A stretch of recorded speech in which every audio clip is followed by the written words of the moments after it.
नमस्कार, स्वागत है आपका सक्षम न्यूज इंडिया के खास कार्यक्रम आपकी बात मेरे साथ में। मैं इस वक्त आपके साथ शुभम कुमार गुप्ता। आपको बता दें कि उत्तर प्रदेश में त्रिस्तरीय पंचायत चुनाव की जो सरगर्मियां हैं वह दिन प्रतिदिन बढ़ रही है। आगामी 15 अप्रैल को पंचायत चुनाव के प्रथम चरण का मतदान होना है। आपको बता दें इस समय हम गोरखपुर जनपद के हरपुर गांव में हैं और हमारे साथ बात करने के लिए यहाँ के एक प्रत्याशी के तौर पे मदन मुरारी गुप्ता जी हैं। तो सर, सर्वप्रथम आपका स्वागत है हमारे इस खास कार्यक्रम में। आपसे जानना चाहेंगे त्रिस्तरीय पंचायत चुनाव की जो सरगर्मियाँ हैं वह दिन प्रतिदिन बढ़ती जा रही है। पंचायत चुनाव को 15 अप्रैल को होना है प्रथम चरण का मतदान, समय बहुत कम है। क्या देखते हैं आप, कैसा नज़र आ रहा है आपके गाँव में मतदान की जो प्रक्रिया है, क्या बदलाव देख रहे हैं?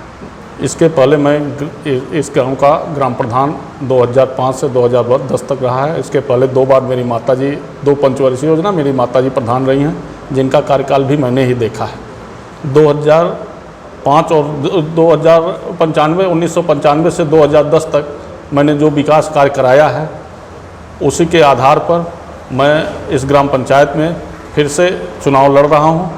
और उस चुनाव में जनता 10 साल मैं ग्राम प्रधान नहीं था, उससे त्राहिमाम कर रही थी।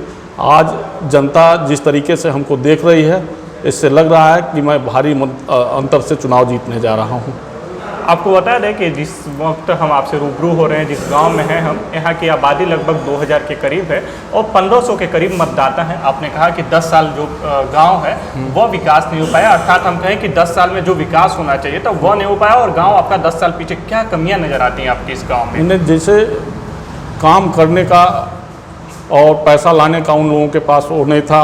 मैं 15 साल प्रधान रहते हुए अपने गाँव में जो काम कराया उसका मरम्मत तक नहीं हो पाया। 10 सालों में उसका मरम्मत तक ठीक से नहीं हो पाया। और काम करने के लिए गांव को छोड़ना पड़ता है, ज़िले पर जाना पड़ता है, ब्लॉक पर जाना पड़ता है। ज़िले और ब्लॉक पर जब अपनी पहुंच रहेगी तभी गांव का विकास हो पाएगा। गांव में बैठकर गांव का विकास नहीं हो पाएगा और उसके लिए जज्बा चाहिए। गांव की जनता अगर हमको प्रधान बनाएगी तो मैं उसको करके काम पूरा करके दिखाऊँगा। हर व्यक्ति का कुछ ना कुछ लक्ष्य होता है। हाँ। आपका भी जाहिर सी बात है कुछ ना कुछ लक्ष्य होगा। जनता की उम्मीदें भी आपकी तरफ है या आप जनता की तरफ देख रहे हैं। क्या बदलाव, जैसे आपको जनता मान लीजिए चुनती है तो क्या बदलने की कोशिश करेंगे आप? क्योंकि आगामी जो भी अगर हम बात करें पिछले 10 वर्षों को लेकर के एक नई बदलाव की जो बयान, चाहे वो प्रधानमंत्री मोदी सरकार के आने के बाद हो, चाहे योगी सरकार, आप तो स्वयं योगी आदित्यनाथ के प्रतिनिधि भी माने जाते हैं, MLC प्रतिनिधि, तो क्या क्या और बदलने की कोशिश आप करेंगे? मैंने देखिए, उत्तर प्रदेश में माननीय योगी जी की सरकार है और मैं माननीय योगी जी का MLC प्रतिनिधि यहाँ सहजनवा में काम करता हूँ। इसके पहले मैं उनका सांसद प्रतिनिधि था। और अगर जनता मुझे बहुमत से चुनाव जिताती है तो मैं इस गांव को विकास की तरफ अग्रिम पंक्ति में खड़ा करूंगा, ज़िले के अग्रिम पंक्ति में खड़ा करूंगा। और गांव में जो भी विकास रुका हुआ है उसको मैं करूंगा, उस काम को मैं पूरा करूंगा। सबसे पहले स्वास्थ्य, जल यानी जल की निकासी और पीने का स्वच्छ पानी, इस सब की मैं व्यवस्था कराऊंगा। सबसे प्राथमिकता हमारी जल की निकासी और गांव में चलने के लिए अच्छी सड़कें हों, विद्यालय जो जिस तरीके से योगी सरकार ने कायाकल्प योजना की तरह विद्यालय का उद्धार कर रहा है, उसको मैं अगले पंक्ति में लेकर खड़ा करूंगा। ज़िले में मैं गांव को उस तरीके से ले आऊँगा कि मालूम होगा कि हाँ, हरपुर गांव ज़िले में नंबर 1 गांव रहेगा। चूँकि 2007 में मुझे निर्मल गांव पुरस्कार में राष्ट्रपति माननीय APJ अब्दुल कलाम के द्वारा पुरस्कृत किया गया था।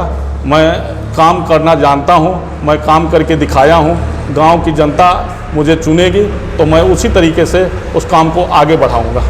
जाहिर सी बात है कि आपने जिस प्रकार से कहा कि राष्ट्रपति पुरस्कार से सम्मानित हुआ, ये गर्व का विषय है गांव के लिए भी, आपके लिए भी और पूरे गांव के जितनी भी जनता है उनके लिए भी।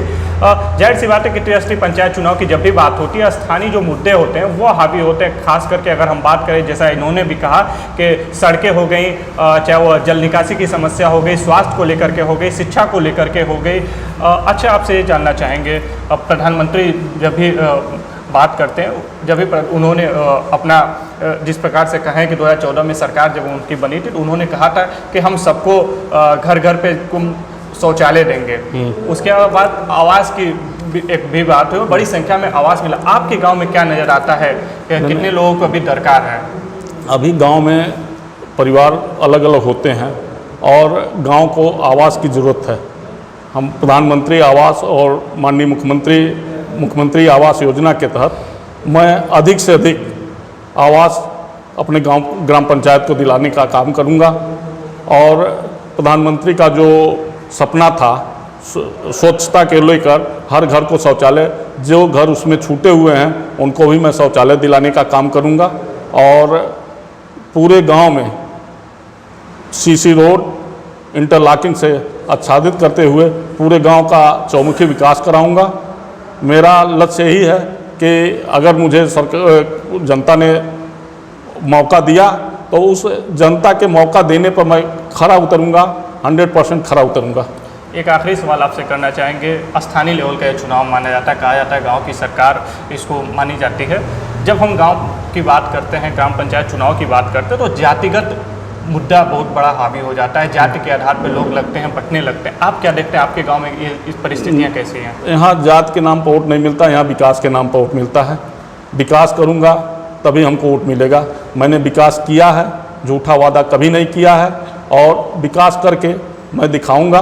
और जाति और उसमें हमारे गांव के लोग बहने वाले नहीं हैं, सभी लोग हमारे साथ हैं, चाहे वो किसी जात के हो, किसी धर्म के हो, सभी लोग हमारे साथ हैं। और मैं उसको काम करके उसको उन लोगों को रिटर्न करूंगा। तो ये थे हमारे साथ मदन जी, जिनका साफ तौर पे कहना है कि जो जाति का जो फैक्टर है उसको हम पीछे करके विकास के जो फैक्टर है उसको आगे ले जा करके जनता जिस उम्मीदों के साथ हमसे देख रही है उससे जुड़ते हुए आप काम करेंगे, चाहे वो सड़कों को लेकर के हो, चाहे वो पानी की व्यवस्था को लेकर के हो, चाहे वो स्वास्थ्य को लेकर के हो, चाहे वो शिक्षा को लेकर हो। तो बहुत बहुत धन्यवाद। सक्षम न्यूज़ इंडिया का ये जो चुनावी जो कार्यक्रम है ये चलता रहेगा। हमें दीजिए इजाज़त, आप देखते रहिए सक्षम न्यूज़ इंडिया। आप देख रहे हैं सक्षम न्यूज इंडिया, सबसे पहले सबसे तेज।